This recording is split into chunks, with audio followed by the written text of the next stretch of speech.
Good. Good. Yeah, Good morning. yeah, I got there at 8 when they opened and they were booked right up. Yeah, you gotta make it a point of it, Mike. Yeah. Good morning, how are you? Honestly, I don't know whether they give that good a haircut or if it's just two good looking women are cutting your hair. But there was a bunch of old guys in there. I asked my husband, you know, he's kinda. Yes. I do water and force He says, yes, they do. Of course, He a lot says, of thanks them for pointing that out. They were How are you? the grandchildren of one of my renters. And I said, you can't sit here, you're just gonna get me in trouble. I don't think you use my electricity for. Yeah, I always thought we ought to get a Hey, look, discount. If you don't do They ought to do it by the square. I did. It's still off. Oh, no, they have to do my eyebrows now, cause they go faster than every time. I had such thick hair, fixed to my dad's side, At but the same time, I I don't more want than water get in my it. garage. Yeah. Same way. Yeah, I have tons, I have, I don't want to have anything I to do would with have hair their first. apartments are not really registered. They've been there since 1936, but it's still a residential neighborhood. So I'm trying to get away with a little bit, so I don't want to stir up that trouble. I want to do things my own way. No, I'm still paying your dues yet, but you. No, my wife was asking me last night, why we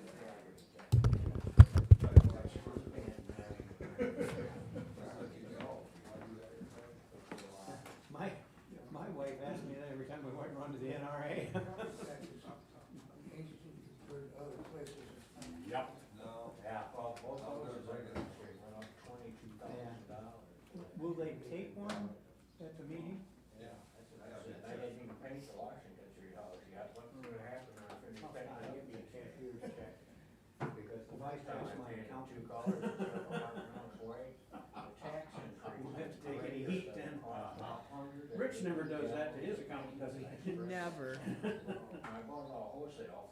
When it's time to do taxes at our house, you know, like usually the night before we go to the accountant, it's usually a good night for me to go shopping.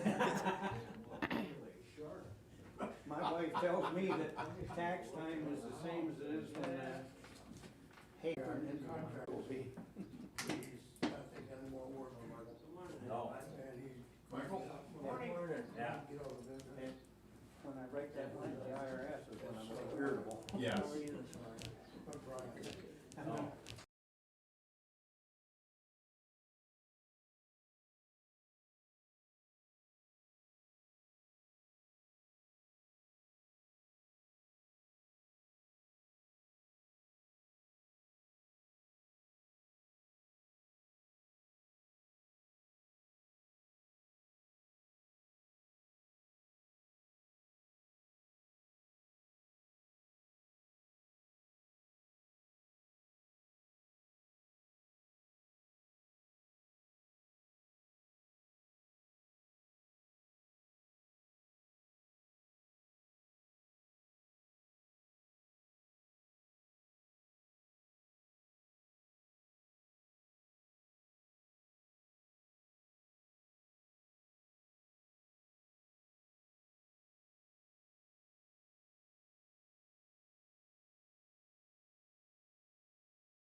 I pledge allegiance to the flag of the United States of America and to the republic for which it stands, one nation, under God, indivisible, with liberty and justice for all. You may be seated. One of these days we'll get our bell right, but we're getting closer. It's getting closer. So, you know. It's the other side now. Limited public comment at this time. Anyone wishing to address the board may do so for up to 3 minutes. Wow. You sure, Rick, you don't want to say anything? So, you know. I'm not gonna say that. Rick Moore, Harbor Master of the Podunk Lake Yacht Club. I wish to remind everybody to speak with your outdoor voice and to speak into the microphone if you have one.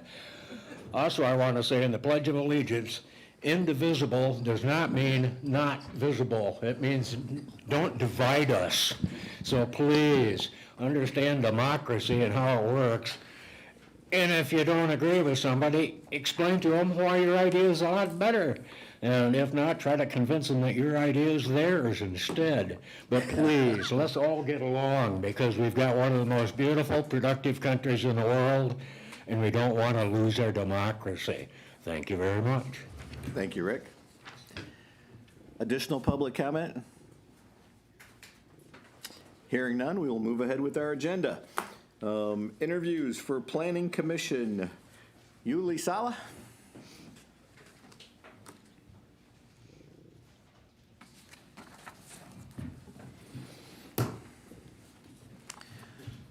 Good morning, Yuli. Welcome back. Good morning. Glad to be back.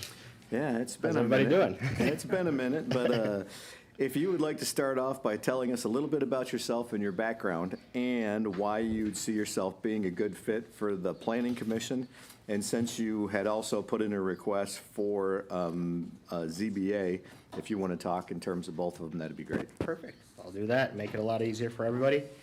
As you said, my name is Yuli Sala. I live in Delton.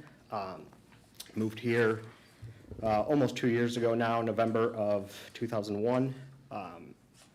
Generally, I am a big proponent of being involved in the community you live in, whether it be at the local community or at the county level, whatever it may be.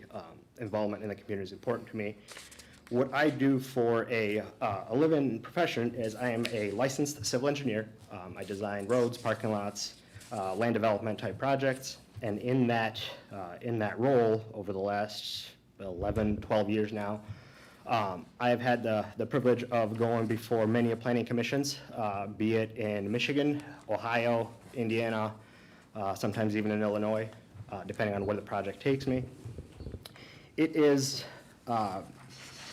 from that perspective, from this side of the table in front of a planning commission, it is definitely interesting depending on which planning commissions you go to.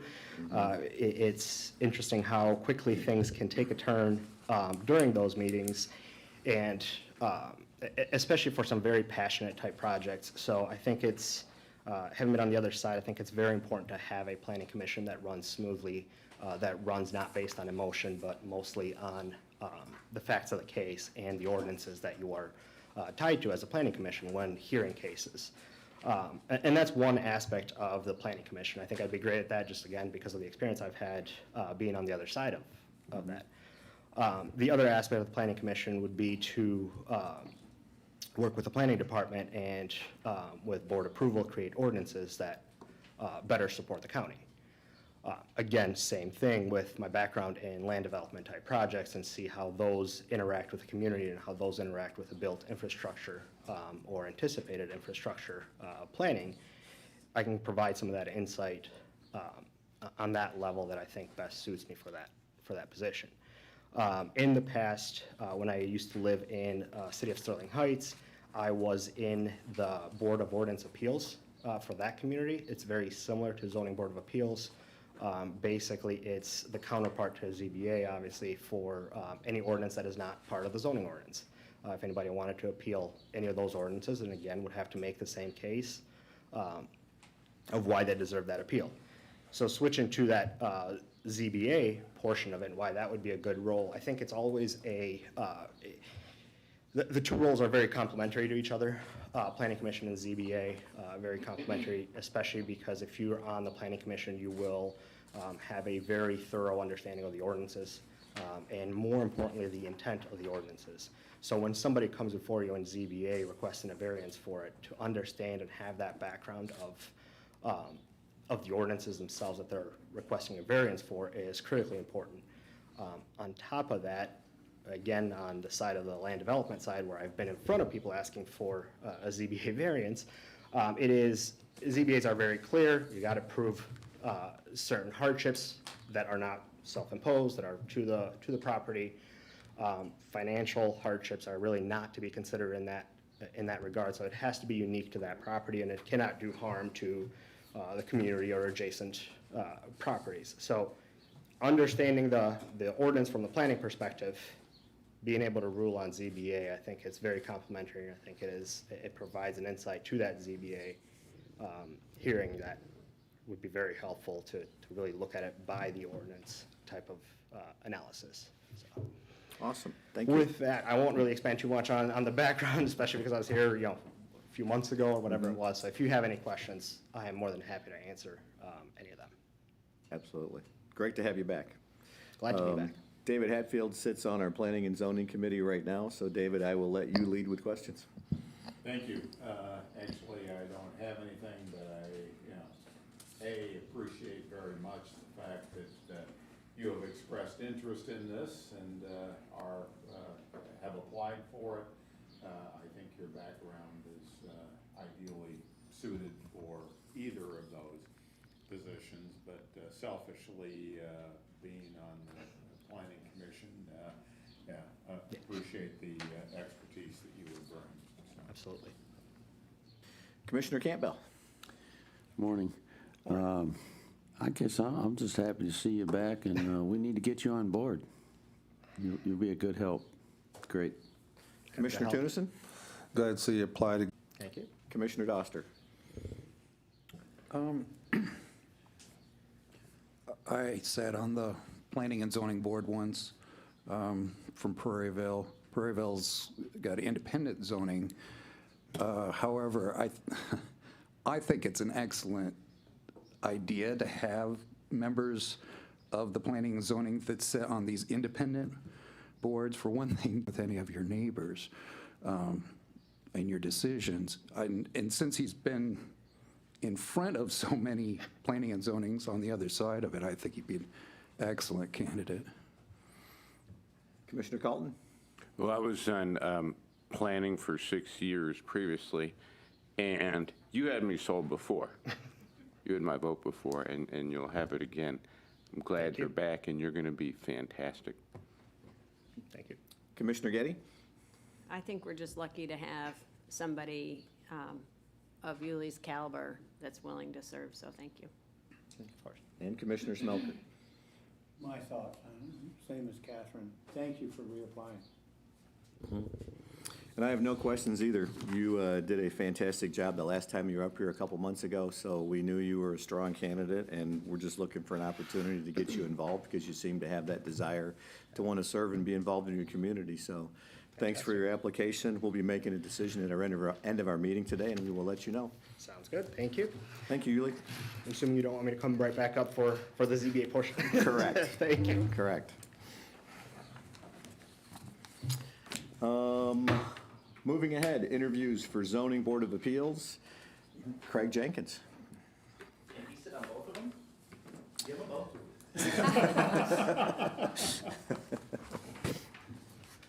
Michael, that is a good question. Is there a conflict between the Planning Commission and the ZBA?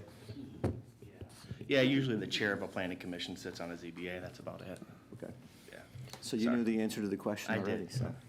Make him chair. Yeah. Good morning, Craig. Good morning. If you would give us a little bit of background on yourself and why you see yourself being a good fit for the Zoning Board of Appeals. Yeah. So a little bit of background, my career has been underwriting, risk management. I've been at Perigo for 8 years, and I've worked there. I've been in risk management, compliance, and internal audit. The last few years I've been in compliance. So my professional background, it's all been understanding the intent of regulations and interpreting law along with our attorneys as much as possible. But in the community, I was chair of the Hastings ZBA for 2 years, from '06 to '08. Well, I was on the ZBA from '06 to '08. I was chair from '07 to '08. I serve currently on the Delton Kellogg School Board. That's been exciting. Been on that for about 4 years. I have 17 months and I think like 13 days left in my term, not that I'm counting. But then I also serve currently on the Hope Township Planning Commission. So I do have background in the planning and zoning area, and of course, involvement in meetings that can be more exciting than you hope for. So I think just my training there, my experiences there professionally, my experiences and training will be of value. But yeah, he's great as well. So I applied simply because a friend prodded me pretty hard to apply for this. It's not because I come with any agenda or anything. It's just another opportunity to be involved. And as I'm getting ready to be done with the Delton Kellogg School Board, it seemed like a great fit to not consume too much of my time, but still be involved. Awesome. Any other questions? Commissioner Hatfield, I'll let you lead. Appreciate your interest, clearly great background, so Thank you. consider you a great candidate. Thank you for your interest. Commissioner Campbell. I'm very familiar with Delton out that way. Excitement sometimes. Yeah. Well, it looks like candidate-wise, we're batting 1,000 this morning, so I don't see nothing wrong with this guy. Seems pretty good to me. Commissioner Tunison. Thanks for applying. I really think you'd be a great candidate too, reading through all your background, so. Thank And you. all your, and thank you for giving back for as much as you have too. School Thanks. board's a rough position. Yeah, it wasn't supposed to be. Luckily, it pays so much, though. So. Oh, yeah, planning on to retire on that $600 a year. Yeah, there you go. Commissioner Doster. You said you're on the Hopes Planning and Zoning Board. Yeah.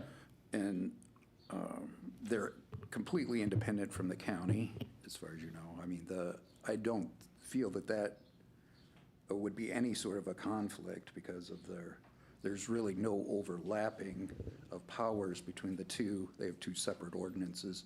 I think you'd be an excellent candidate, and I think that your knowledge there would help on the ZBA. I mean, the ordinances are similar. There are some significant differences, but I think you'd be an excellent candidate.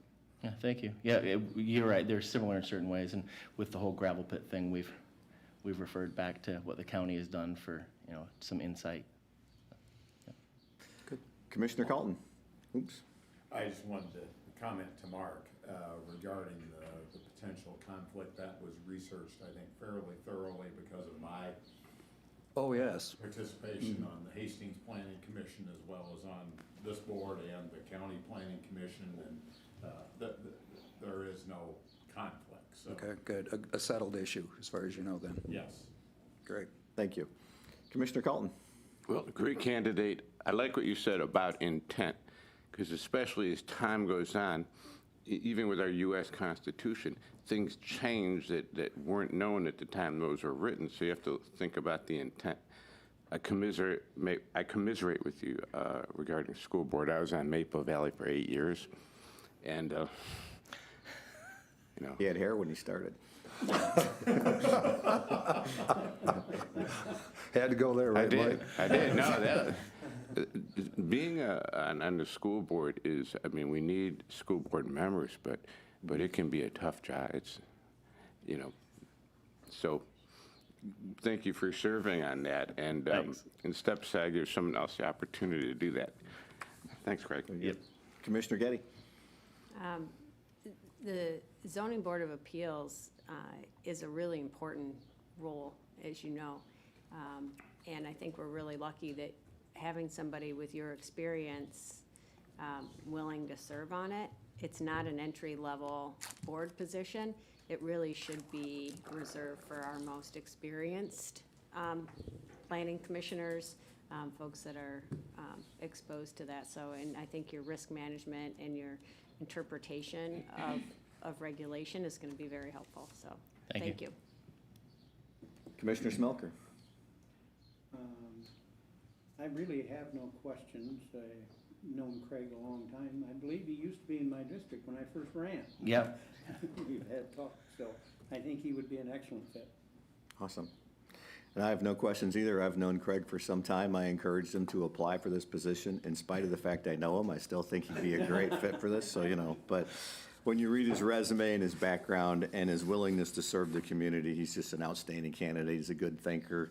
He's very objective in you know, just knowing the rules and what's right and how it applies them, and always reaches out for information. So I think he's one of those guys that we would be honored to have in that position to serving on the ZBA. So thank you, Craig, for your application. Yeah, thank We you. will make a decision and we will let you know very shortly. All right, well, I'll be here for it because I came all this way. I might as well see what the excitement's all about. There you go. All right, thank Well, you. we understand the pressure that you were under now, since we've all felt that. Mr. Chairman, while it's a little different than what we normally do, I think we're blessed with a couple of great candidates, and we really have two candidates with two positions to fill. Okay. And I'm not sure we need to defer this because there's, I think, given the comments, it's a pretty clear decision. So I would make a motion that we appoint Yuli Sala to the open partial term on the Planning Commission and Craig Jenkins to the partial term opening on the Zoning Board of Appeals. Support? Okay. Do those have to be separate motions? Yeah, I'll read them as separate motions. So the chair would entertain a motion to recommend to the Board of Commissioners approval to appoint Yuli Sala to serve on the Berry County Planning Commission for a 3-year term that began on 5/1/23 and expires 4/30/26, effective July 1st, 2023. Motion by Hatfield, support by Smelker. Discussion. All those in favor, say aye. Aye. Opposed? The motion carries.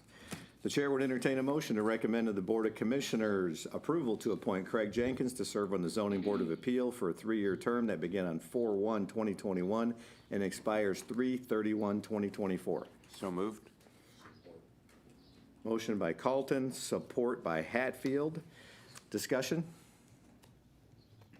All those in favor, say aye. Aye. Opposed? The motion carries. Congratulations. Well, thank you. Another retirement job. There you go. Bye. Now, these meetings are scintillating, so you're welcome to go ahead and stay till the end if you. I will. I am going to. I figured I took the time, I might as well. There you go. There you go. Next interview, we have 2 interviews. Jessica Goodenough, who could not be with us today, so we're going to reschedule her interview, but Lorraine Lindsay for Berry County Community Mental Health Authority Board.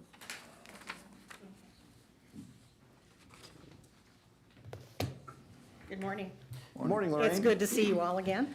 I was going to say the same thing. Welcome back. Thank you. But Lorraine, if you want to remind us a little bit on your background and why you see yourself being a good fit for community mental health. Well, I've been a Delano Clinic intake secretary.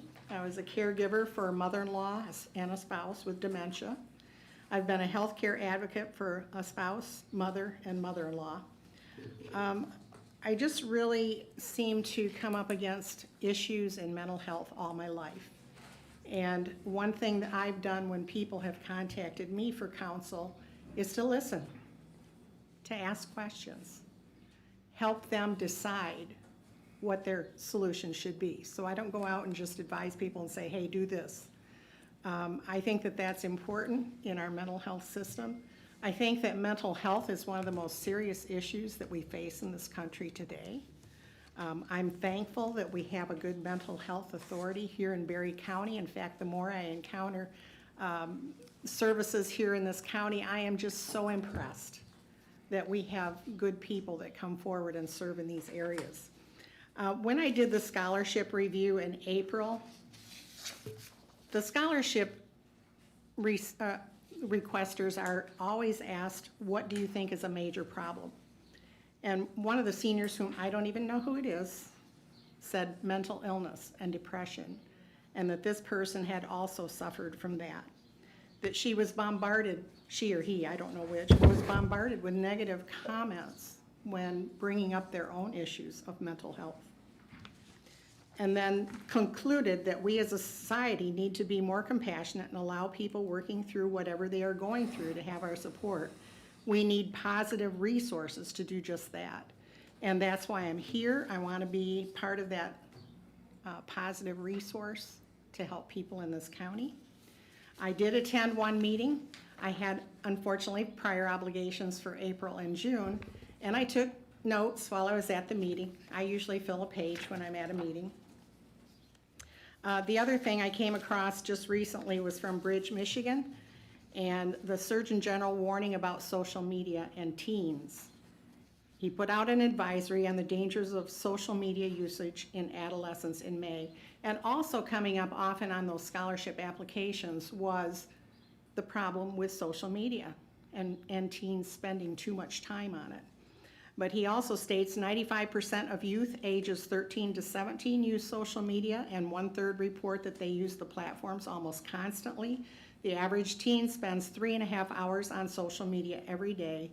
The conclusion has been that those who use social media for more than 3 hours a day double the risk of experiencing symptoms of poor mental health, according to research. That's pretty much, just like the other applicants that have spoken, I like to serve my community. I do have other volunteer opportunities that I'm involved in. And this is one that I am really concerned about and would like to be involved, not because I have an agenda or anything like that, but because I think it's, that we need all the positive resources that we can have in this community. Thank you. Commissioner Doster, would you like to lead us with questions since you sit on that board? Thank you. Could you tell about the Delano Clinic? What is that? What was your The experience Delano there? Clinic is a psychiatric clinic out of Borges Hospital. I don't know how they run it these days, but I believe it is still there. They had psychiatrists, social workers, and psychologists. As an intake secretary, I was given empathy training, and then I was given the intake questions that we ask patients when they come in. And I really felt like that was an important step, the go-between before they actually get the services that they've come in for. And I really enjoyed it. I did that for about a year before I moved on to another job. But yeah, you see the issues, and they're far worse today than they were then. This question may be for Michael. This position, the positions have categories. Mm-hmm. Do we know which category we're fulfilling on this? Is it a user of the system, or are you aware what category you're applying for? Not really. Okay. This position is as at-large a position is what you believe then? I think this is just an at-large. Okay. Would you have any, would you oppose changing the time of the meeting from 8 o'clock to something else?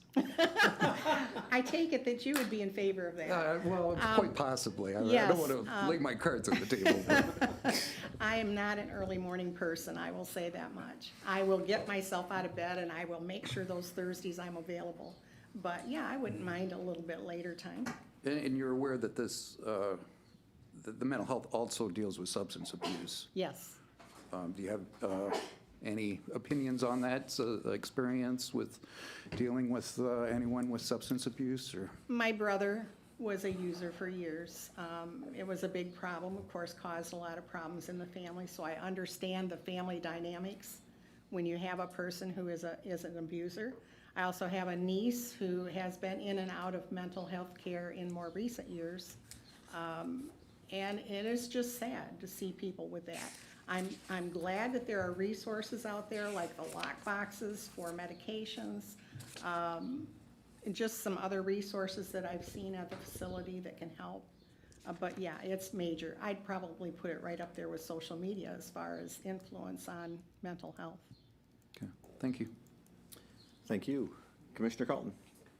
You seem like a perfect candidate. Thank you for applying. I have no further questions. Okay, Commissioner Getty. I don't have any questions, but thank you for applying. Thank you. Commissioner Smelker. Thank you for applying. No question. Commissioner Hatfield. I also have no questions, but thank you very much. Commissioner Campbell. I have no questions, but I would make a statement. Thank you for applying for this, obviously. Mental issues are always fine when they're in the neighbor's backyard, but when it becomes in your backyard, you find out what a huge monster we're dealing with. Absolutely. So good for you for stepping up and fighting that battle. Thank you. Commissioner Tunison. I want to start out by saying I want to thank you for being a caregiver for your family members. It's a trying thing, but rewarding in the same respect, knowing that you did everything you could for them. And I think one of your strongest assets that you talked about was that you're a great listener. And I think that's what a lot of people with mental problems and stuff like that need, is somebody to listen. Absolutely. So I think you'd be a great candidate. Thank you. Okay. Lorraine, I have no questions for you. I remember you interviewed very well the first time through, so I appreciate you attending meetings, getting some more experience, and staying connected with community mental health in there as well. We'll reschedule the other interview, and then we'll get back with you by phone or by mail and let you know what we decide here in a couple weeks. Thank you very much. Thanks, Lorraine.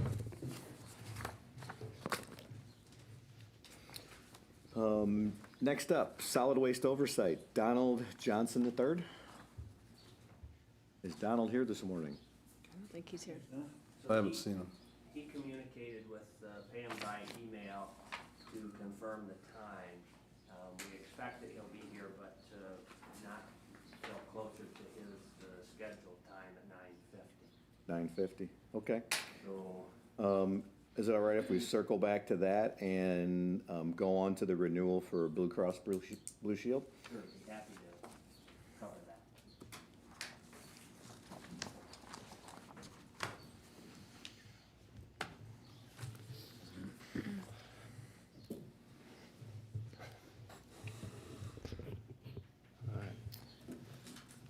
Ready? Yeah, we're ready. Good morning.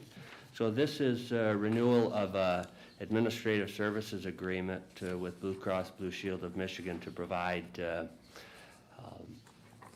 not medical care, it is pricing services, I guess, if you may, for the medical care of our inmates at the jail.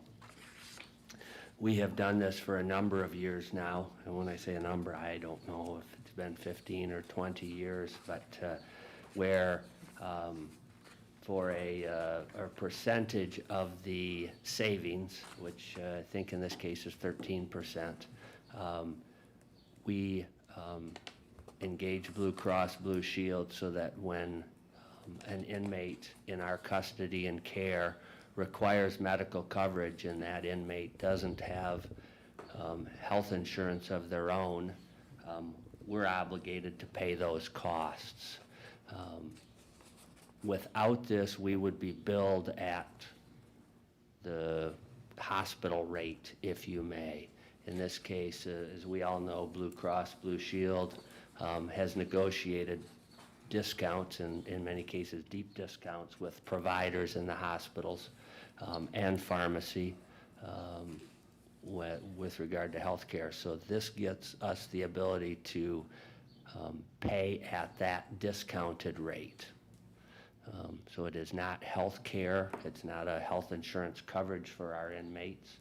It's my understanding that there's maybe some discussion at the federal level about that. It continues to be a problem, particularly as the cost of health care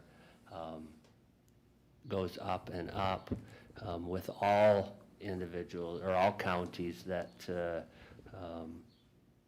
have jails. You know, we continue because we pay that first dollar care, but that hasn't been the case thus far.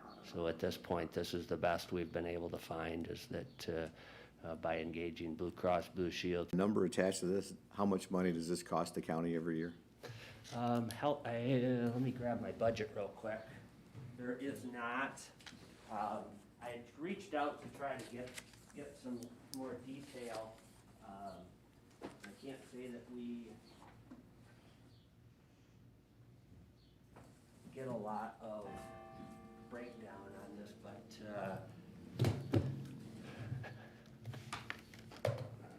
we spent,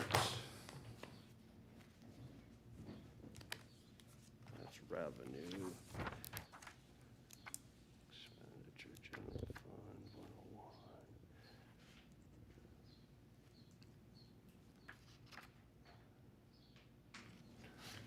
Sheriff's Department. Get there. Jail.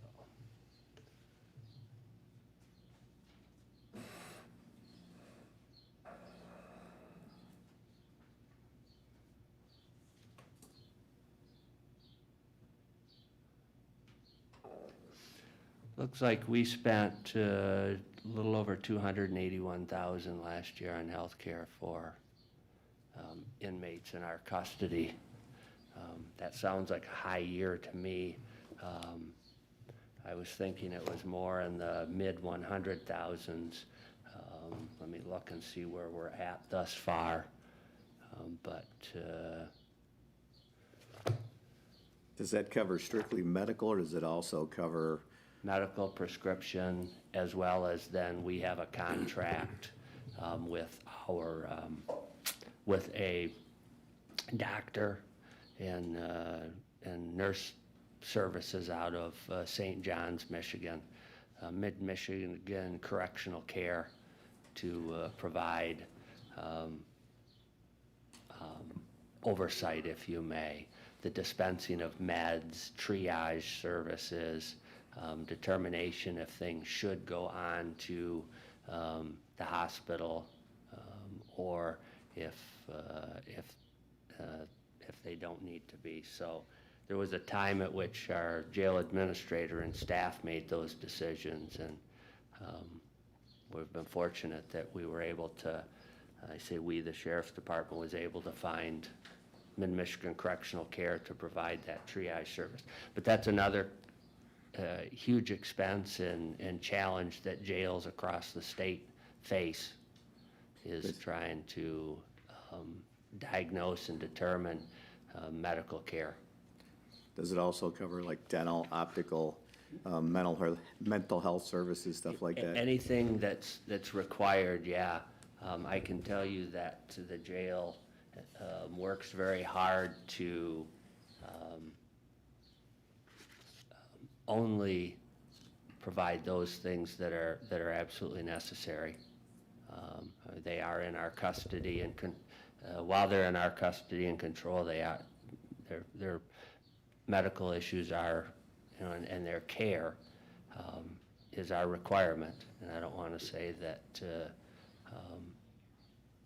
that's not addressed, but again, it's not going to be convenience, if you may. It's going to be what's necessary. So if someone's fleeing an officer, gets involved in a car crash, is lodged in the jail, we're responsible for the expenses associated with that?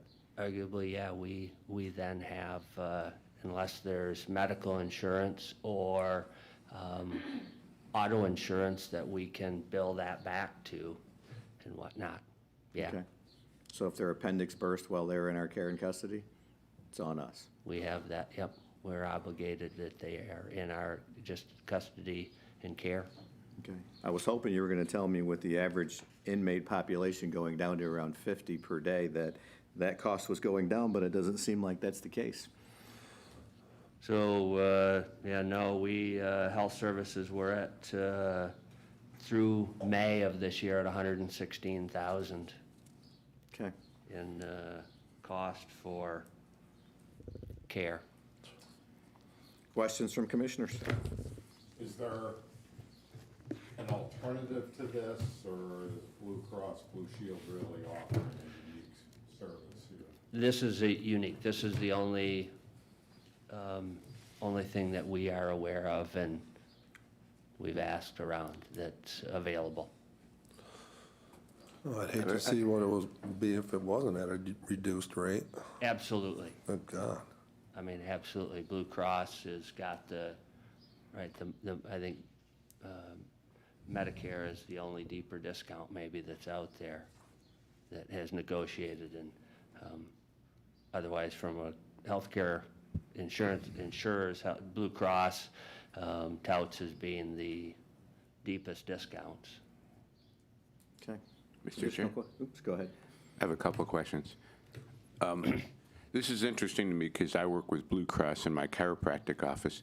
Now, does this type of plan have deductibles and co-pays that we cover, or is it all-encompassing? It's a great question because it's not a plan. So there's no coverage. We go to the doctor, we go to the hospital, and they don't look at it and say, well, this is covered at 80% and this falls under your deductible. And this, we take somebody in because they need medical attention, and we just receive whatever that bill is. They look at there and say, for example, the appendix, here's the bill. But before we get that bill, instead of the hospital charging us or the provider whatever their full rate is, they discount that or bill us based on what Blue Cross has negotiated as being the cost for that. So Blue Cross would pay absolutely nothing. You're just buying the negotiated Blue Cross discount. Correct. Oh, this is interesting. Okay. Yep. And really, second part of my question is, and maybe Under Sheriff Sixbury can answer this, have we taken on, or do judges send people to the jail that have serious ongoing health conditions like dialysis, cancer treatment? Does that happen? I'm glad, I didn't realize, sorry, Jason, that you were here. Hopefully I didn't speak out of turn, but. Dialysis and have to go out for treatment and stuff, yes. There's times that Lieutenant Evans, and they have tried to, to request release, early releases and that type of thing, ask also. Sometimes it happens, sometimes it does not. But we are, unaccountably, we're held to take care of them once they're incarcerated with us. We have requested early release or a different bond set on some of them that was stays. And obviously we have to end up, if they go to the hospital and they're in our custody, we have to also cover the cost of overtime for our employees, our correction deputies, and that to stay with them 24/7. So. Okay, thank you. Commissioner Getty. Go ahead. If they have insurance, their insurance pays, correct? If they have Medicaid, Medicaid covers the expenses. That's correct. If there is some other insurance, that would cover. And this is probably a question for the undersheriff. What percentage of our inmates, do we have a lot of inmates come in with no coverage at all? Yeah. I don't have that. Yeah, I mean, do you have a gut feel? Do we have a lot of inmates coming in with no coverage? Yes, Okay. based on my best of my knowledge. I'd have to say more than not, probably. More than not, have no coverage. Commissioner Smelker. I see there's a 9,500 deposit, and then is the 13% added on to that, or do they use up that 9,500 and then? So the deposit is just what they draw, how do I say this?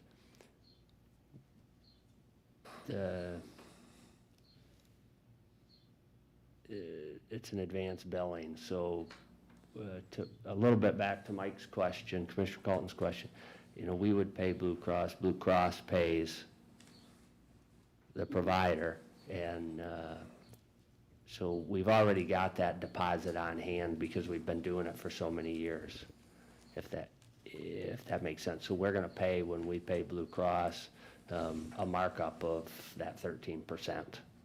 I don't know if I'm not sure I'm answering your question real well. Hopefully that. I believe you did. Okay. They used up the deposit and then the 13%. It really was for that first year. That's why the 9,500 is that first year, and it's sort of moot because we're now constantly And if we discontinued with Blue Cross this program, that 9,500 we would then get back after we paid the final bill and whatnot. Okay. They just want to, they don't want to be chasing money every time that's that advance deposit. Okay. Additional questions? And what was the first year? How long have we been using this program? I apologize. It's A long time? It's been 10 to 15 years probably, Okay. if not more. And And I've is been it subject 28. to because we have our employees under Blue Cross Blue Shield as well, is it totally separate from that? It is Okay, totally okay. separate, yep. Again, our employees, those are health insurance plans program. This isn't health insurance coverage of any type. It's simply, if you think about it as renting their network, is kind of what we're doing is to get the discount on whatever they've agreed to, so. Isn't there a discount for not having insurance? Well, it's for not paying it. Oh. Yeah. There's a discount for not paying it. No, most providers have a rate that they would charge you I guess if you came in and said you want to pay cash, Yes. you could negotiate. The challenge there is that, two things. We've never looked at that because, one, the complexity of individually trying to go through and say, what would that discount be for all of the different services? When a Blue Cross has already done that, if you may, that's their expertise. And the other is, just every time we touched a doctor or a provider or a pharmacy or having that conversation when Blue Cross has done it, it just seemed the efficiency of paying the 13% to have it covered is a value to us. Okay, all right, thank you. Seems to me, Under Sheriff Sixbury, you need to ask when you pull someone over for their license, their registration, and their insurance card now. You could save us some money. There's no question, it is a expensive and complex venture. And to the sheriff's department and jail staff who deal with this every day, I mean, it's, I know, as having talked to them, that they think about the costs associated with it, but also the mistake that comes with making the wrong decision isn't that somebody didn't get their memo on time or somebody didn't get, I mean, it's health. And it's not as though these folks have the ability, if the wrong decision is made, that the alternative was that the inmate could have on their own. They just don't have that. So I guess just to recognize a little bit the issue that the corrections officers and the jail administrator deals with when their boots are on the ground, if you may, on the front line, that I don't envy them a moment with trying to deal with this. Mr. Chair, I have another question. Since we were also talking about mental health and substance abuse, I serve on this SWIMBA board, this regional mental health and substance abuse with 8 other counties. And I've noticed that that these other counties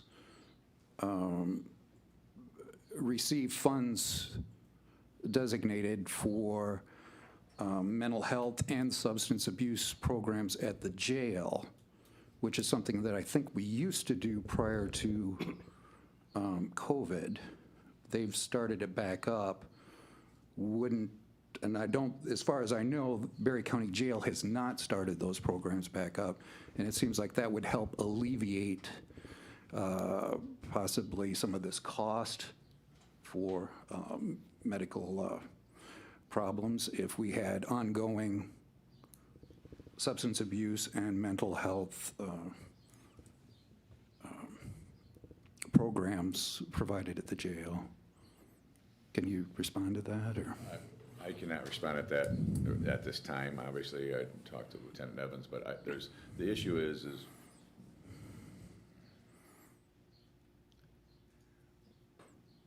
people that need some mental health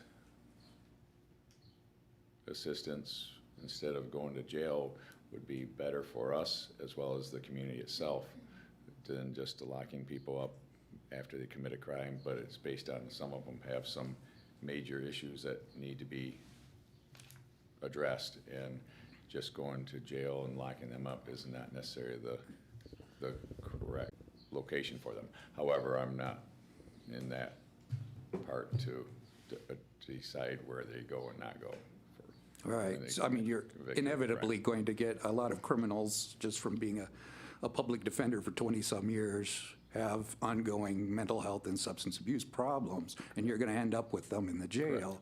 And without any programs there. And they do have. And there is money available that other counties are getting. We have money bankrolled And there is in substance accounts that abuse are getting very little interest that we could be using at the jail. It's my understanding that it's because, I mean, we have to have the consent of the sheriff in order to do this. I cannot answer one way or the other on that. I know we have AAs come in and that type of thing, still with meetings and come in and everything, but. Okay. Yeah, Commissioner Doster, if there are specific funds that are available, other counties are using that we would have access to, that'd be great information to communicate with the Sheriff's Department or through Michael so we can jumpstart some of those. Okay. So, thank you. Additional questions? Hearing none, the chair would entertain a motion to recommend to the Board of Commissioners approval of the Berry County Inmate Administrative Services Contract with Blue Cross Blue Shield of Michigan for July 23 through June 24. So moved. Support. Motion by Getty, support by Hatfield, to recommend to the Board of Commissioners approval of the Berry County Inmates Administrative Services Contract with Blue Cross Blue Shield of Michigan for July 23 through July 24. Additional discussion? All those in favor, say aye. Aye. Opposed? The motion carries.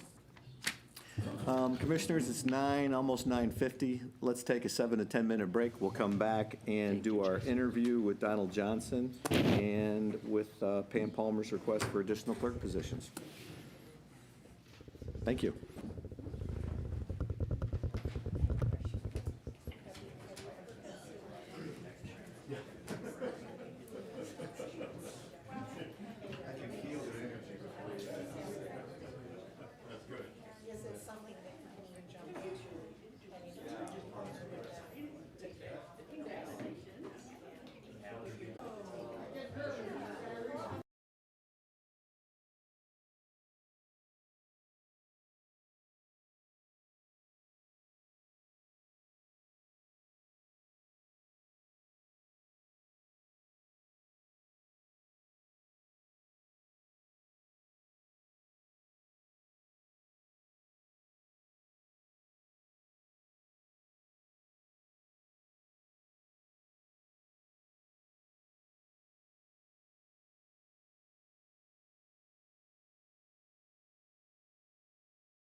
I don't know whose phone that is.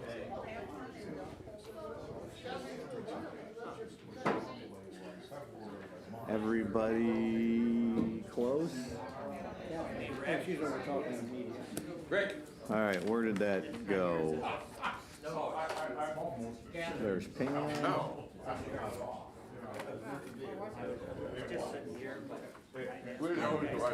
You looking for Connie? I'm looking That's a big for phone. solid waste oversight, okay. What I is can it, tell you Otter? right now, we got a vote for him, nobody's done. The committee of the whole come back in session.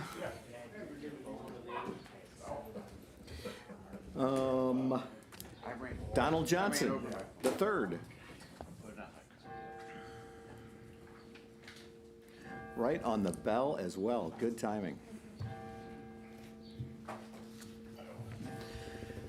Good morning, Donald, how are you? Good, how are you guys?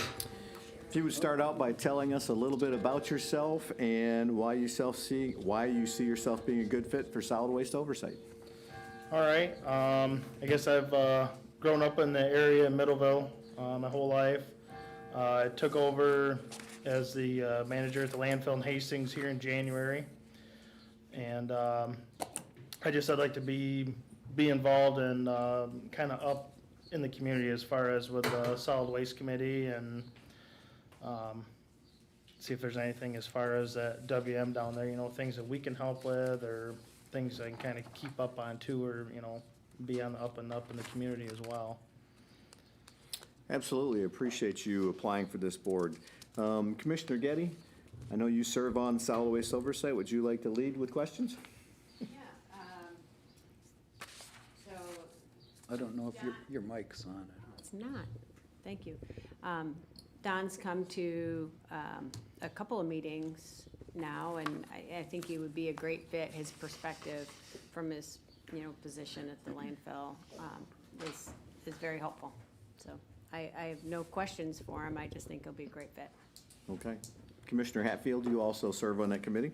Well, I serve on the committee, but I have yet to attend the meeting, so I'm not an informed person at this point. Okay. I would certainly agree that his background appears to be ideally suited, and that's a link that we should certainly have established with the committee. So. Okay. Commissioner Campbell? I have no questions. I previously was on that committee for a while, and I know it'd be very useful to have someone with his expertise there, so. Okay. Commissioner Tennyson? Known this young man a long time, his family. He's a good kid. I should call him a kid, but good man, how's that? Grew up in this business. His father ran that waste management facility for decades. And he's a young forward thinker as far as for recycling and stuff like that. So I think he'd be a great asset. Okay. Thank you. Commissioner Smelker? I feel the same way as Commissioner Tunison. I've known Don for many years and his family. I think he'd be an excellent fit for this committee. Awesome. Commissioner Colton? No questions. Commissioner Doster? I don't know much about this committee. Does being a landfill manager, does that create any sort of conflict? Does the committee have any sort of make regulations, recommendations, anything over something that he would be doing, or? He is a representative. He would be appointed as a representative, the solid waste industry representative, so. Oh, we're okay, looking so for there's a somebody category for that, Yeah. and he would be representing that industry? Okay, thank you. Specific. I have no questions either. I appreciate your application. It's good to meet you.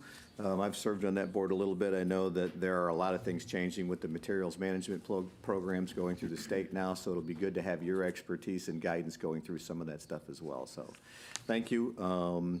With that, the chair would entertain a motion to recommend to the Board of Commissioners approval to appoint Don Johnson III to serve on the Berry County Solid Waste Oversight Committee as a solid waste industry representative for the remainder of a 3-year term that begin on 11/1/20 and expires on 10/31/23. So moved. Support.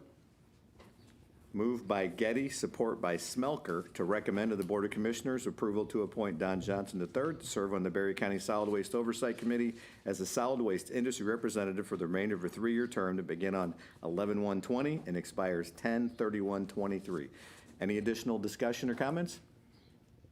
All those in favor, say aye. Aye. Opposed? The motion carries. Congratulations and welcome. Thank you. Thanks. Thanks, Don. Next up, Pam Palmer.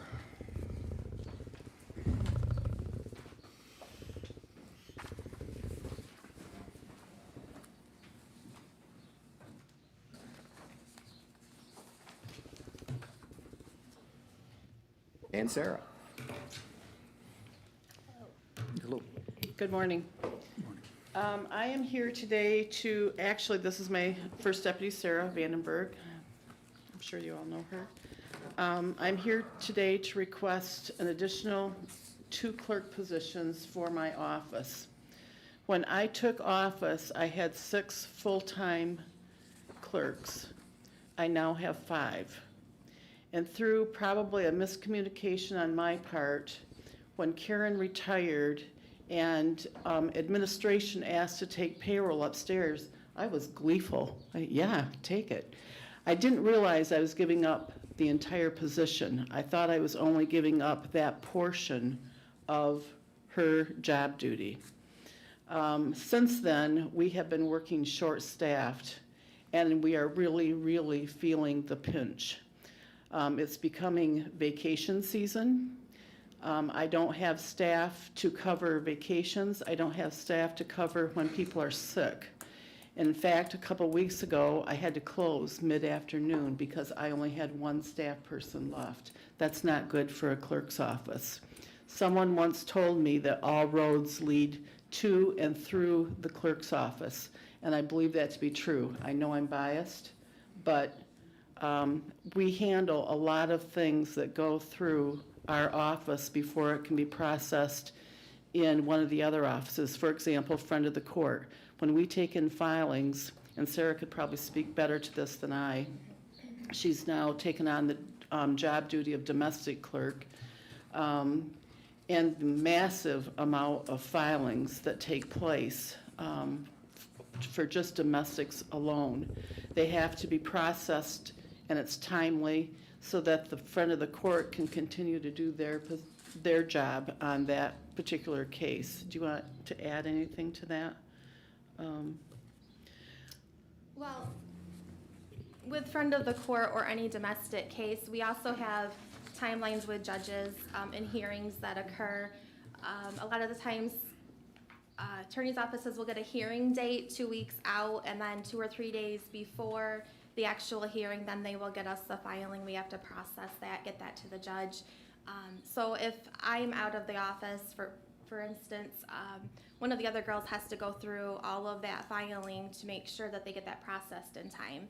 And sometimes things fall through the cracks. They get busy with our walk-in customers, telephone calls, and other documents that are needed for hearings, and those things ultimately get missed, which then creates an issue for the courts if the judge or the friend of the court referee, if they do not have their documents. Sometimes they have to adjourn the hearing, which is an extreme hindrance to our constituents, because then they have to take time off of work, have things rescheduled. They've paid an attorney to represent them, so they have that time that they've paid out to, out of their pocket for an error on our part. So it becomes very embarrassing, not only for our office, but also for the hearing officers as well.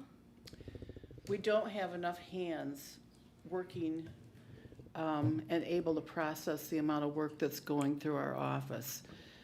When I first became clerk and I had 6 full-time staff, there was a gun board, for example.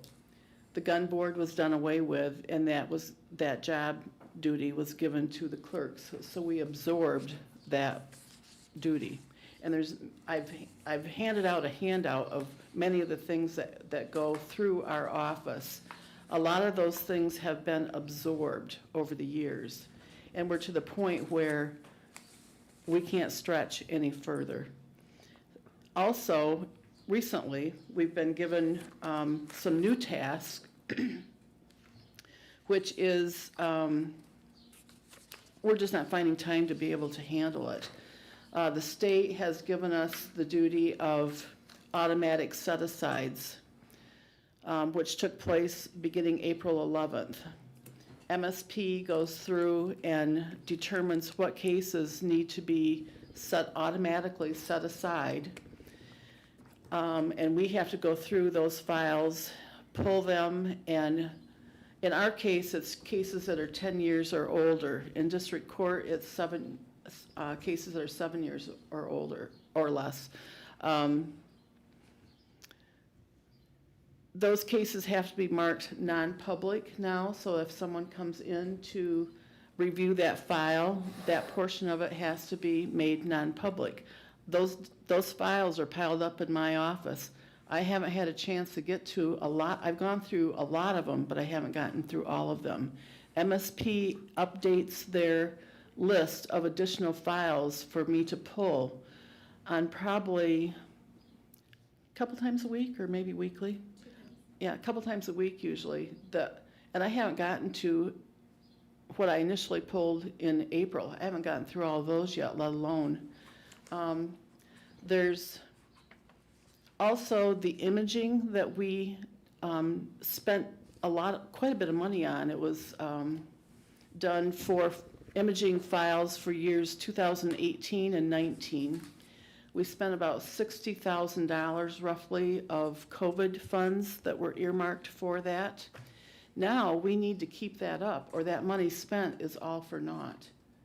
If we don't keep, if continuous filings keep coming into those files, we need to keep those up to date, or all of the imaging that we had previously done is a waste of money. I've kind of spelled out here what jobs go through our office. We have jury, which I know a lot of people know and understand jury duty, but they don't know the backside of it. This week, we're getting ready to send out all of the jury questionnaires for next year. So I apologize in advance if you happen to get a jury questionnaire. It is random. I get that phone call all the time. When those start coming back into us after the people have filled them out, there are times, every year, I spend more than a day just opening envelopes. I've summoned, or I haven't summoned, but I'm sending out 2,500 jury questionnaires this year, which is down from a little bit from last year. But those 2,500 questionnaires all need to be tracked and entered into the computer. That usually falls on my desk. Last year, I was lucky enough to be able to hire a part-time person to come in and help out with that because it is very cumbersome. Next year is a big election year. As I talked to you last week, there's going to be much to do with elections. And I think most of you already know, but if you don't, I'm retiring later this year. I have not had time to train someone to do the election process, programming the cards, etc., on how I go. They may come up with their own system, and there will be a new clerk, but programming of the cards is something that I should have a backup on in case. Last year I was in the hospital when it was time to do some election stuff. Fortunately, Sarah was able to help out at the point where we were at. She's never programmed cards though before, but she's going to learn.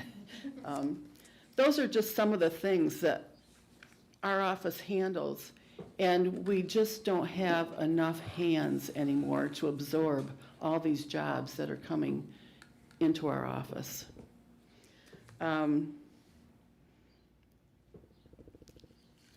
If you have any questions, I'm happy to answer questions, but we've reached that point. Commissioner Doster, questions for? So when were you wanting this to take effect? these positions. Yesterday. Why, Let me give you a better answer than Okay. that. I was being,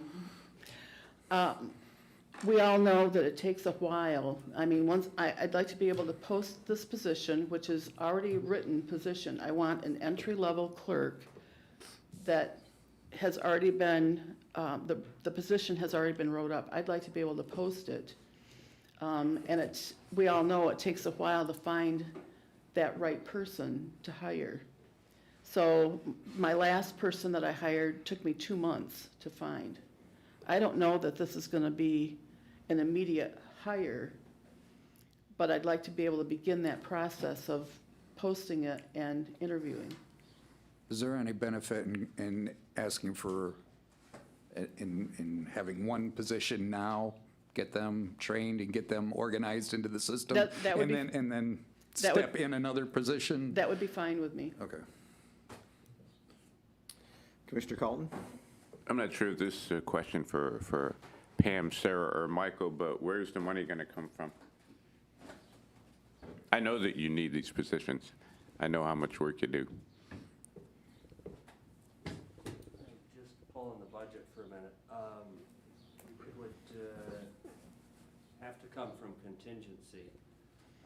Although, setting aside the need, but looking at budget, a couple of things. One is, and I know the immediacy, my recommendation would be that this be part of the budget process. And I know that's counter to what the clerk is asking and some of what she's advocated for, the need, if you may, as she looks to retire and some of the immediacy. But there's a couple things that I'd like to have you consider. One is, if the board effectively has, and we determine that there's 100 to 150,000, there are other departments out there that have staffing requests and that's part of the budget process, right? Then everything gets considered as opposed to kind of one-offs. The other is, I haven't received the audit yet. I'm supposed to get it this week. We're pushing up to the end of the audit process. It'll be presented at the board meeting next Tuesday. Being told at this point is that we did not have any surplus left over to transfer into those other funds that we typically have done. This is the first time that that's occurred in the over 15 years that we've been doing it. I don't have the answer. I wasn't intending at this point to comment on that because I haven't seen it. That's the information I'm getting from our auditors. That's concerning. I don't know the answer to that. I think it's a product of revenues we've seen soften. Talked a little bit about some of the expenses. As I commented, I indicated that our jail costs on medical were 200 and some thousand, when I was thinking they were more in the 150,000. So I need a little time to analyze that and understand the long-term impacts. As well, we just implemented wage increases, and significant one over the next couple of years. So, not saying that, ultimately at the end of the day, it's the board's decision. But those are what are sitting in my head right now as I think about the budget and making sure that all of this is structural. And I know that. So that's a couple comments, but it would have to come out of contingency. Okay. Is where it would come from. We also, in full disclosure, the reason that we were able to do the wage increases is because we had an increase in property tax revenue due to inflation, if you may. You'll remember that our taxable values went up to the cap amount, which is 5%, which we haven't seen in a lot of years. We spent, or committed, if you may, a considerable amount of that on the wage increases. but we did not commit all of it. So there is some additional revenue to be there, but I'm also not suggesting that we spend all of it right now as well. We most likely will not see that 5% over year going forward. My guess is we'll revert back to the mean, if you may, which will be somewhere closer to maybe the 2% to 3% inflation. I just don't see, none of us hope, right, that inflation will remain at 5% or above. So again, a lot said, but as you ask where it would come from, ultimately it would come from the general fund and contingency. So just off the top of your head, what would you, between wages, you know, insurance, all the peripherals associated with new employees, what do you figure this would cost? So, yeah. That's attached. It's In the attached, packet, yeah. it was on the back Oh, it's in there? side, so maybe you just didn't catch it. I didn't catch it. $161,786. Okay, yeah, it's right here. Yeah. This is for the remaining of this year. I see. Okay, thank you. Can I respond to a couple of those points? In looking at this cost estimate of what it would be to hire 2 additional staff, I noticed that down here in the asterisk, the range of health insurance costs is between $5,200 to $21,008. And I noticed that in that estimated cost, they've used the higher amount of the insurance. So I don't know that it's gonna be the full $80,000 and $161,000 to hire 1 or 2 people. And I don't know what these other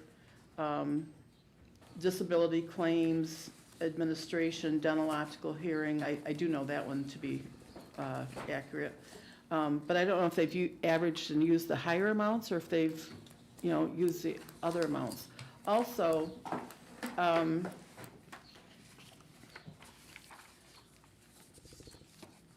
I know that this is budget time and we're supposed to be asking for these positions in our budget requests. I don't have that time to wait. And you'll notice by the date on the email that I sent to Chair Jackson, I've been asking for this for a long time. This was back in March of '24. I had met with administration prior to that. This is not something that I just came up with last week. This has been pending in my office for a while. Really since last fall. Okay, Commissioner Getty?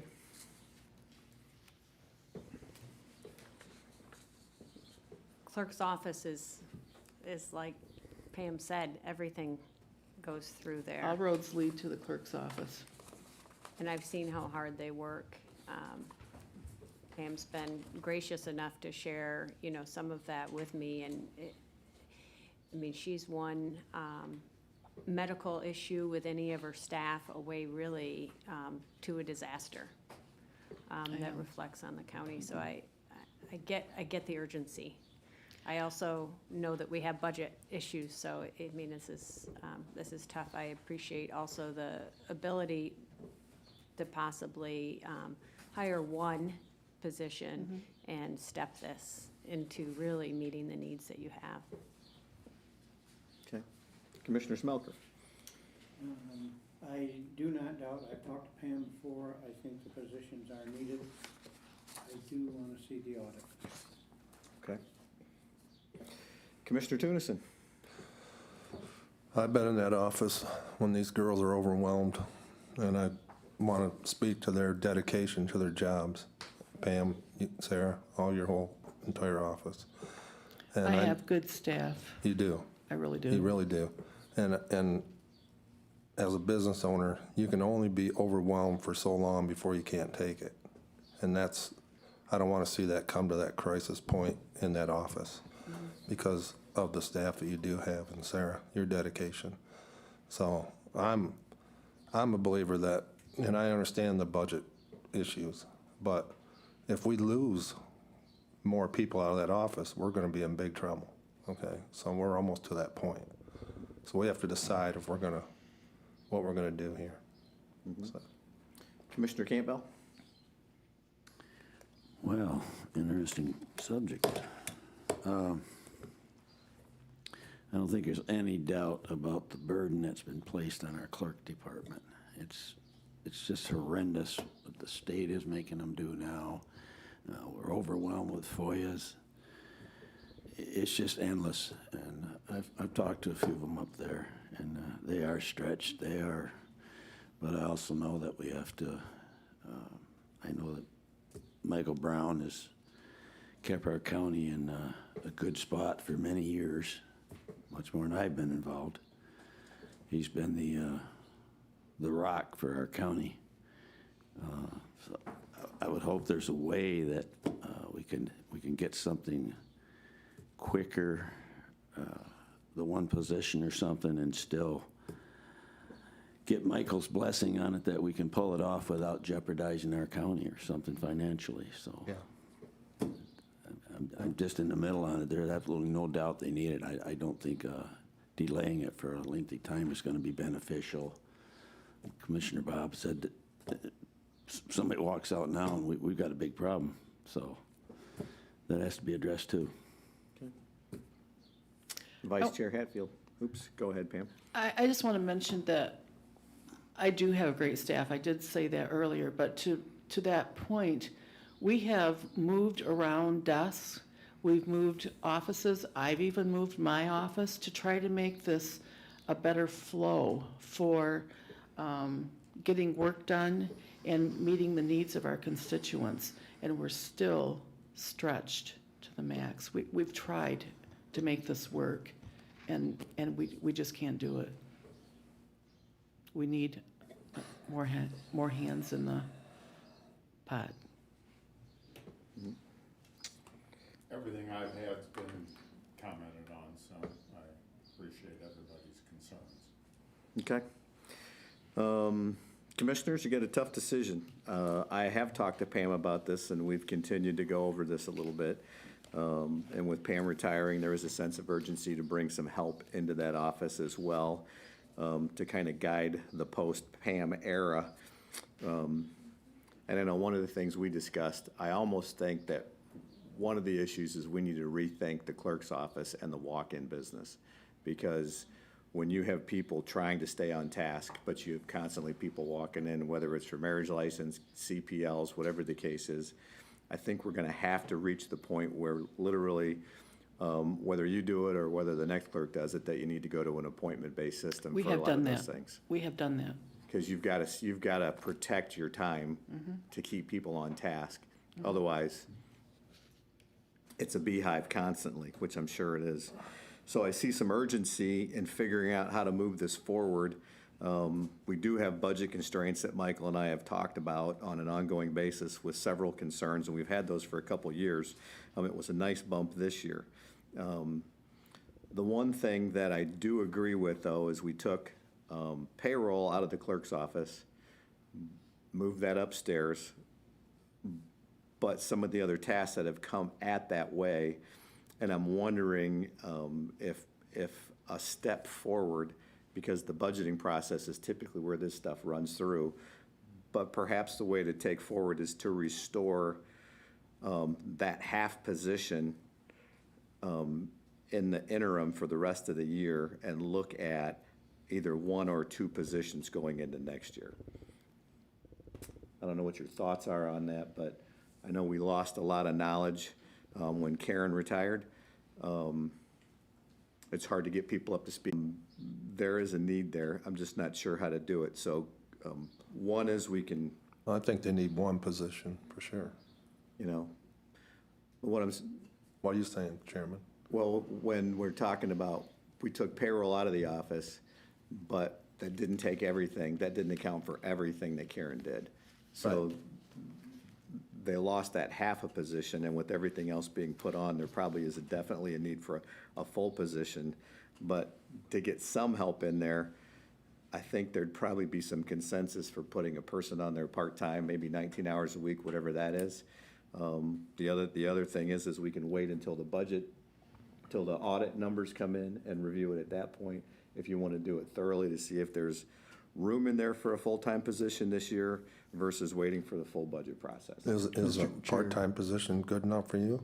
I mean, it's not gonna make a difference? or- It'd be woefully inadequate for what's going on here. That would just put us back to where we were a couple of years ago before you moved that position. This position has evolved.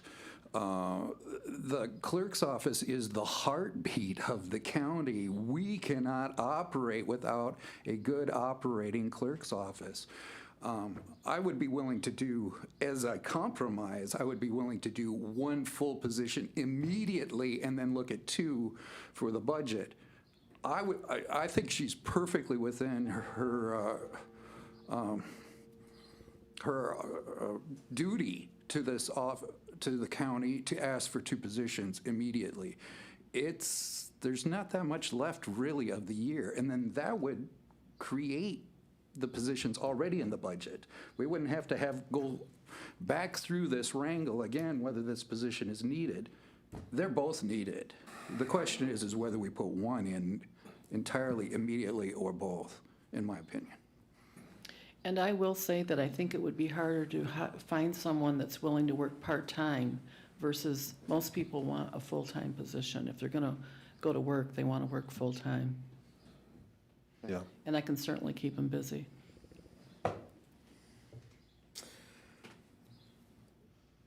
So the question for the board is, do you want to debate this, or do you want to have a vote on whether to add one full-time position now, or do you want to wait until we see the audit in the next week to 10 days and get a chance to bring this back up in 2 weeks and go through it?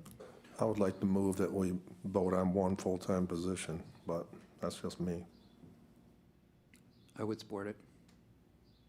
You're recommending to the board at the next meeting, one immediate position and then look at 2 for the budget? I'm looking at one full, not the second. Okay. And we can look at that after the year, and when the budget comes back around. Is that your motion? Yes. I support. Doster. Hang on a second. Commissioner Colton?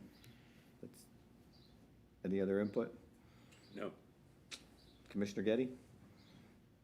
No. Commissioner Smelker?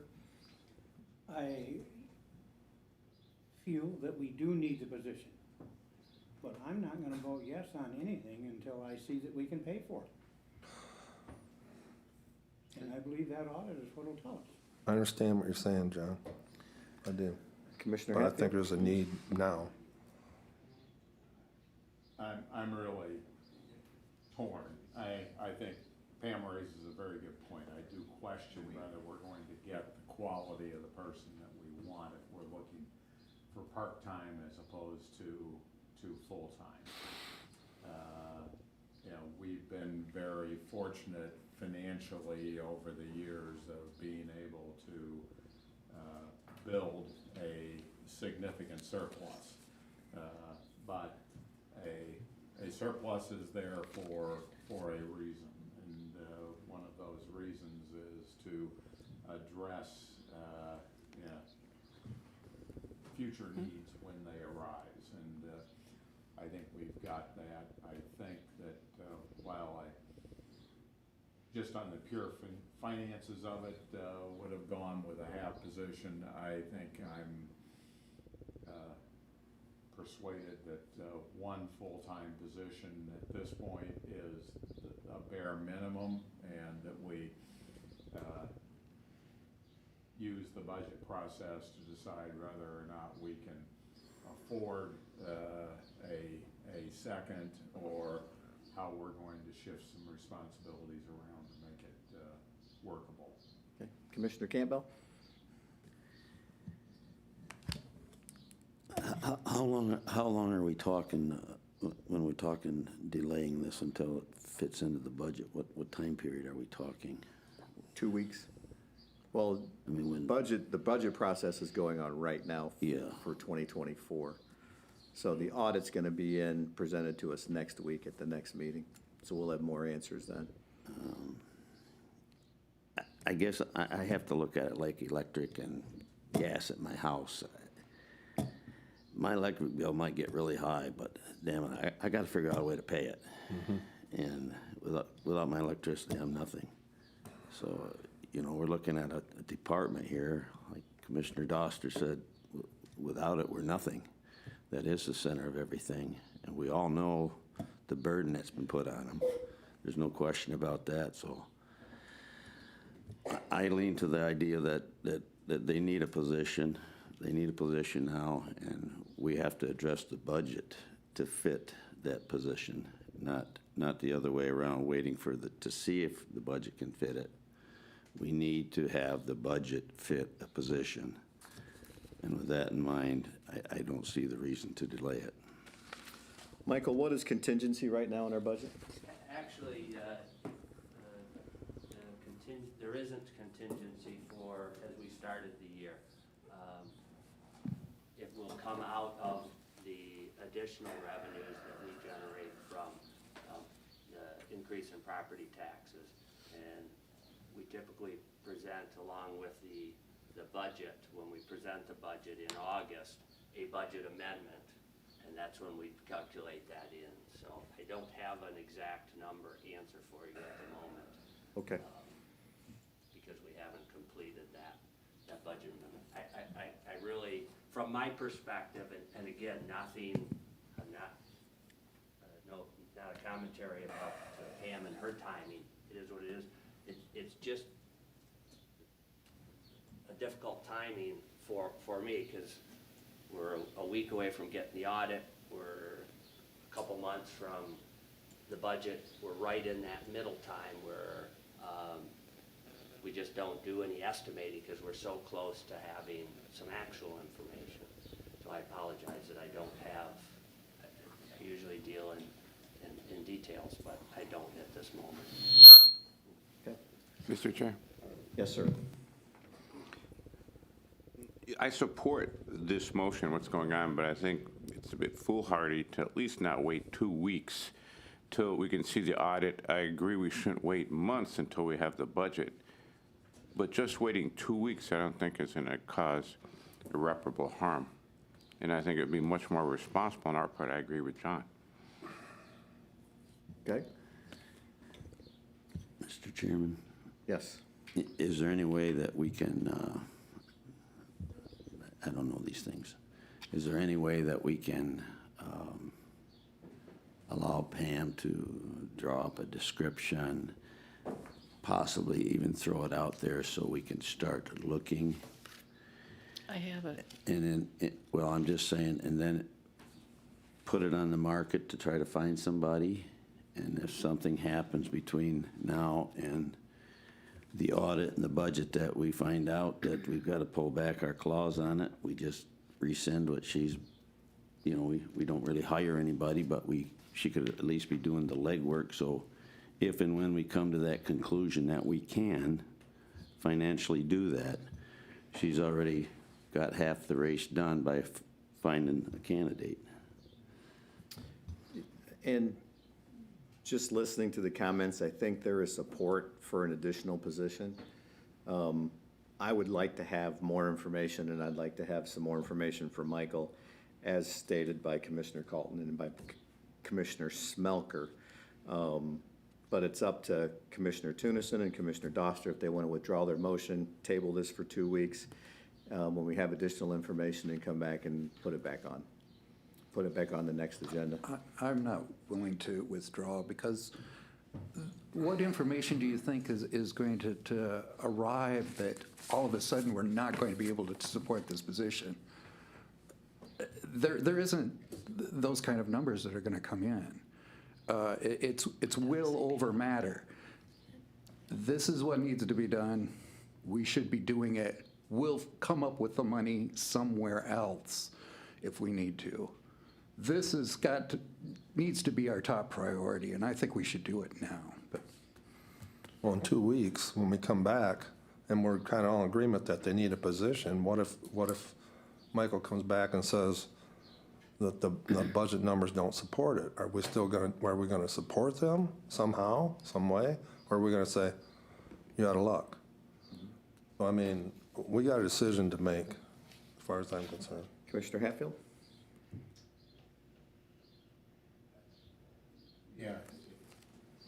wasn't that long ago that we approved substantial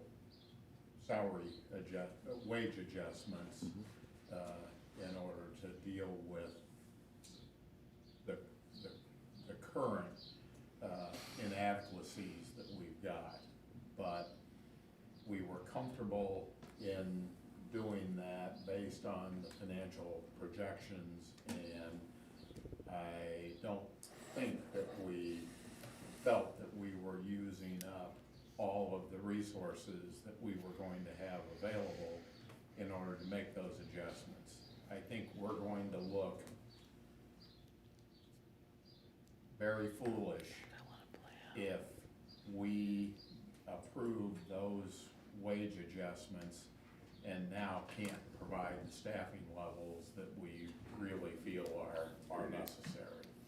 So particularly as far as the question of one position, I don't see how we cannot do this, given the general consensus that I feel that at least one position is certainly needed.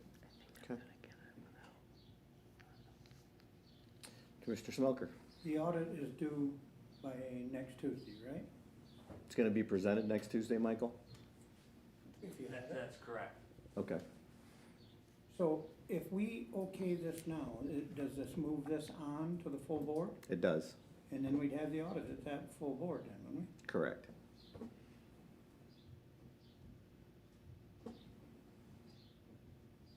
We could put it on the agenda after the audit report.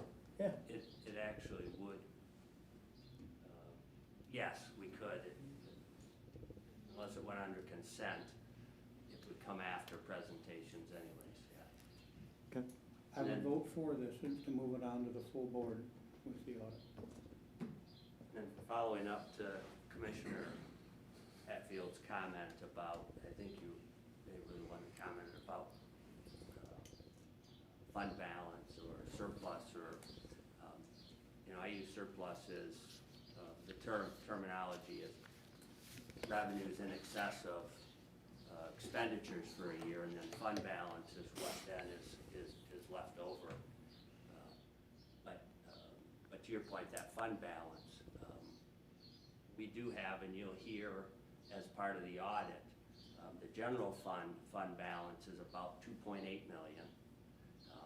And then including those other funds, data processing, capital, vehicle, and building, I think we're at about 4 or 4.5 million. It varies. That I don't know what the audit will come out at. But you do have fund balance. We have not spent out of fund balance, if you may, and that fund balance has always remained the same or gone up. And as you do that, there's a structural issue that we have to think about. You can only continue to spend out of fund balance so long before you run out. But I do want to acknowledge that what that number is. It's about 2.5, I think, million. And there is a fund balance. And Dave's correct. You could spend out of it. That's available. So I just didn't want, again, just as I hear some things, to acknowledge what the information is in numbers, that's what you potentially will hear as well next week. That helps. Commissioner Carlton? I think it's putting the cart before the horse to do this before we see the audit. Any other comments before we vote? I'm going to vote no on this, not because I don't support Pam and Sarah. I think this position is going to be approved. I just want to see the numbers. In my 8 years, I've trusted Michael and his guidance over the board. I know they've led us down the right path. They've kept the county in great financial position. So I just want to be assured of what I see with the audit before moving forward. So it's nothing against the clerk. The need is there. The need's going to be taken care of. It's just, I want to see the information first. So. The question before the board is to recommend to the Board of Commissioners approval to add one deputy clerk position to the clerk's office. That motion was made by Tunison, supported by Doster. Additional discussion? I would just say that I agree with John and Mike and the chairman on this, that we can't give final approval right now anyway. I mean, we're waiting till the BOC next week to give final approval. We could give it after the audit's in. Just makes sense to, I hate to make it another week, Pam, but I just think it makes sense. Commissioner Getty? I'm going to vote yes because we will have the audit before we vote, make a final vote. So I'm voting yes to move it to the agenda for next week. Okay. I am too. Okay. I guess, I just want to make sure I understand, yeah, the concern. And if I understood Michael correctly, his discussions with the auditors, I don't think there's any indication that we're looking at a negative number. The question is, to what degree is there going to be a surplus that we could use to continue to build the various funds that we have? Am I correct on that, Michael? That's correct. So what's the audit gonna tell us that has us concerned? Worst case basis, we break even. Or use out of fund balance. Excuse me, I wasn't recognized. Well, but, yeah, going forward, yes, but I mean, what is the concern over seeing the audit? Worst case basis, it sounds like we're going to see that we had a break-even year. Which means that if things did not change, then we would be digging into fund balance to fund this position going forward. None of it's retro. But all the analysis that we looked at with the wage increases and everything that we heard from the assessor is that there will be additional revenues going forward because of the change in assessed values. So I'm just not sure, I'm trying to make sure I'm sensitive to what the concerns are, but I'm not sure I hear anything that really says, what's the audit gonna tell me that's going to make me feel different about this? Mr. Chairman, just a clarification for my own sake. If we voted yes on this today, the final vote wouldn't be till next meeting. Correct. Would that vote come before or after we heard the audit then? Since I'm a no vote, it'll be on the items for consideration. So it could It'll come be after the audit. after the audit. So I see no reason why not to vote yes today, because the final vote's gonna come after the audit anyway. Correct. So, okay, thank you. Okay. All right. Hearing none, the question before the board is to recommend to the Board of Commissioners approval to add one deputy clerk position to the clerk's office. All those in favor, say aye. Aye. Opposed? Nay. I'm sorry, I need to catch who was nay. Jackson and Colton. Okay. The motion carries. We'll have a good discussion on this next week. Thank you, Pam. Thank you, Sarah. Thank you. Limited public comment. What's that? Limited public comment. At this time, anyone wishing to address the board may do so for up to 3 minutes.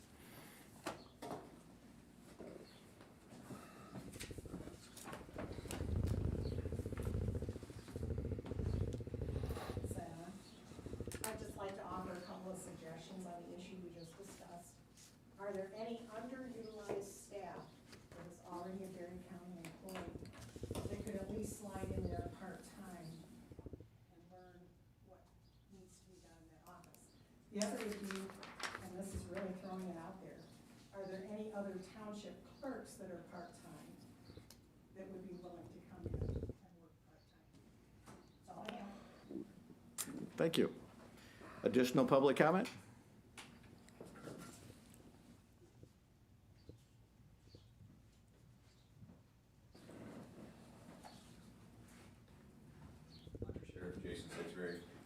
wanted to follow up with a question that Commissioner Doster had referenced. We do have virtual mental health as well as in-house.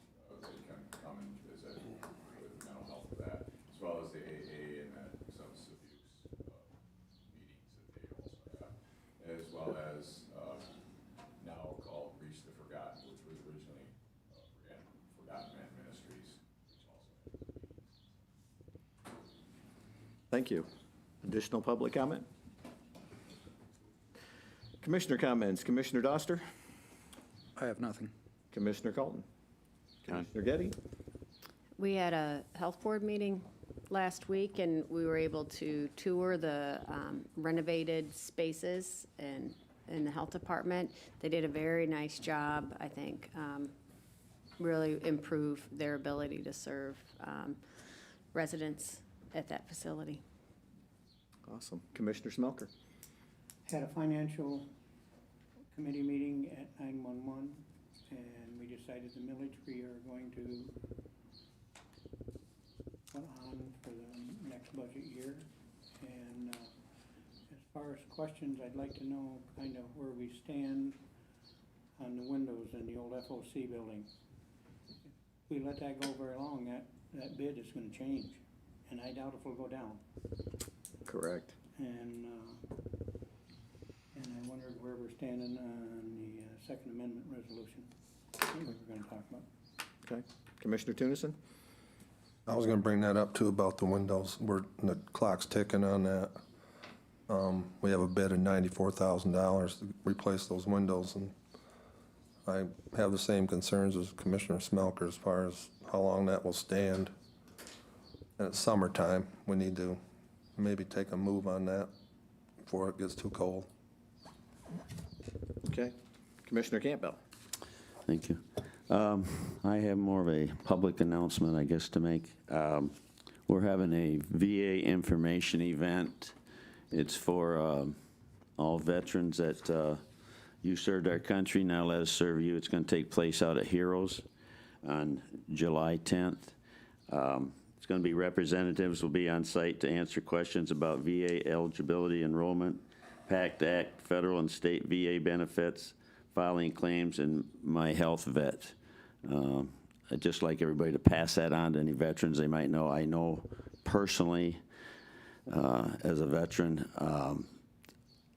many years went by that I missed out on lots of things that, had I asked the question somewhere, would have been answered and taken care of. So the questions aren't answered unless you ask them, and that's what this is for. So if you know any veterans, veteran spouses, have them come up here. It's from 4 o'clock to 7 o'clock at Heroes.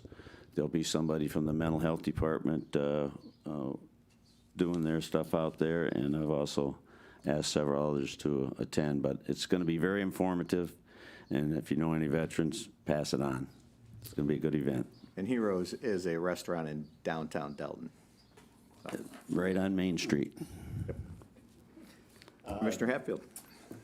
County Planning Commission's next meeting is next Monday. The only item on the agenda is the public hearing on the draft master plan. So That'll probably be a fun meeting. that will probably be a fun meeting. Yes, Awesome. And would love to have any of you attend Next Monday next Monday. At the 7 Titan. o'clock, 7 p.m. at Titan Center. at the Titan Center. Okay. Awesome. Nope, appreciate some very good discussion on this. Tough decisions when you have to do this. And as Michael pointed out, some of these things normally fall into the budget calendar process. There is a need here that we need to take care of. So, but it was very good discussion, very good input from everybody, and we'll see what happens next week. So thank you all. We are adjourned.